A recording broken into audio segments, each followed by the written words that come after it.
इस वीडियो में बात करेंगे 6 ऑफ वैंड के कार्ड की, जो वैंड सीरीज का 6th कार्ड है। जैसा कि आप सभी लोग जानते हैं वैंड सीरीज फायर एलिमेंट से रिलेट करती है, तो देखते हैं इस कार्ड को हम कैसे स्टडी करेंगे। सबसे पहले हम इस कार्ड का इमेज इंटरप्रिटेशन करेंगे, फिर अगर ये कार्ड जनरल रीडिंग में पॉपअप होता है तो क्या रिजल्ट देगा वो समझेंगे, फिर अगर किसी का क्वेश्चन कैरियर से रिगार्डिंग होता है तो ये कार्ड रिजल्ट क्या देगा वो समझेंगे, और फिर लव में पॉपअप होता है तो क्या रिजल्ट देगा।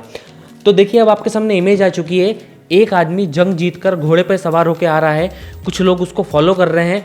आदमी के हाथ में डंडा है जिसके ऊपर विक्ट्री की माला बंधी हुई है, और हर एक डंडे में से छोटे छोटे प्लांट्स स्प्राउट कर रहे हैं। मतलब जो नीचे जो पैदल लोग चल रहे हैं उनके डंडे में से भी स्प्राउट्स निकल रहे हैं।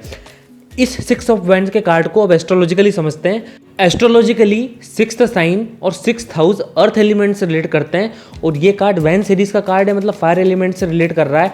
तो यहाँ पे दो एनर्जीज आपस में बैलेंस हो रही हैं, मतलब फायर एनर्जी और अर्थ एनर्जी बैलेंस हो रही है। अब हमने 5 ऑफ वैंड में क्या देखा था कि फायर पे फायर चढ़ गया था, मतलब फायर एनर्जी मल्टीप्लाई हो गई थी, और यहाँ पे दो चीज़ें बैलेंस होकर आ रही हैं। जनरल रीडिंग में ये कार्ड विक्ट्री और रिकॉग्निशन को इंडिकेट करता है। ये समय रेस्ट करने का नहीं है, जो आप काम कंटिन्यू कर रहे हो उसे कंटिन्यू कीजिए। मतलब आपको छोटी सी सक्सेस मिल गई है पर रुकना नहीं है, थमना नहीं है। थोड़ी बहुत देर के लिए रुक के एंजॉय कर सकते हो, रिलैक्स कर सकते हो। आपने अभी तक जो कार्य करा है वो आपका नोटिस में आएगा, और अभी आपको यदि रिजल्ट नहीं भी मिल रहे हैं तो थोड़ा सा पेशेंस रखिए, आगे जाके आपको उसके रिजल्ट भी मिलेंगे।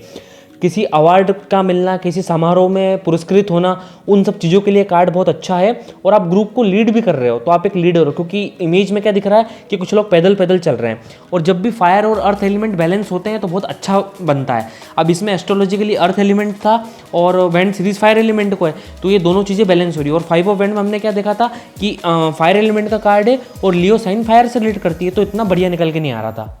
कैरियर के सवाल में यदि 6 ऑफ वैंड का कार्ड निकल के आ रहा है तो ये फेम और रिकॉग्निशन के लिए ज़्यादा अच्छा है बजाय फाइनेंशियल्स के। कभी कभी ये गुड न्यूज़ को भी इंडिकेट करता है, जैसे कि आपकी लॉटरी लगने वाली है या कुछ ऐसा, तो उस पॉजिटिविटी को भी इंडिकेट करता है। और आप फिनिश लाइन के बहुत ही पास में हो तो अभी रुकना नहीं है, कार्य को फिनिश करने के बाद ही सांस लेना है। आपने जो पास्ट एक्शन करे थे, फॉर एग्जांपल आपने पास्ट में कभी 50,000 रुपये इन्वेस्ट करे थे तो वो रिजल्ट देने वाले हैं, उसका समय आ चुका है। अगर कोई क्वेश्चन पूछता है कि सर मुझे इस जॉब में जाना चाहिए या नहीं जाना चाहिए, और अगर 6 ऑफ वैंड का कार्ड निकल के आता है तो मेरी तरफ से हाँ होगी, आपको जाना चाहिए। लव एंड रिलेशनशिप में सब कुछ बढ़िया चल रहा है, जैसा आपने प्लान करा था उसी डायरेक्शन में रिलेशनशिप आगे चल रही है। और यदि आप सिंगल हो और नए पार्टनर के साथ में आना चाह रहे हो तो जो भी लड़का या लड़की के साथ में आप रिलेशनशिप में आना चाह रहे हो वो सही है, दोगला नहीं है, गलत नहीं है, तो आप उसके साथ में रिलेशनशिप में आ सकते हो।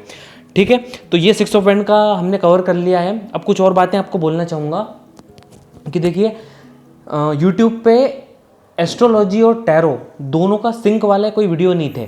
अब मैं जो वीडियो बना रहा हूँ उसमें मैं टैरो में एस्ट्रोलॉजी का एंगल भी कवर करके चल रहा हूँ, मतलब कि कार्ड एस्ट्रोलॉजिकली क्या दिखा रहे हैं वो चीज़ भी कवर करके चल रहा हूँ। तो वीडियोस को देखिए, थोड़ा सपोर्ट कीजिए।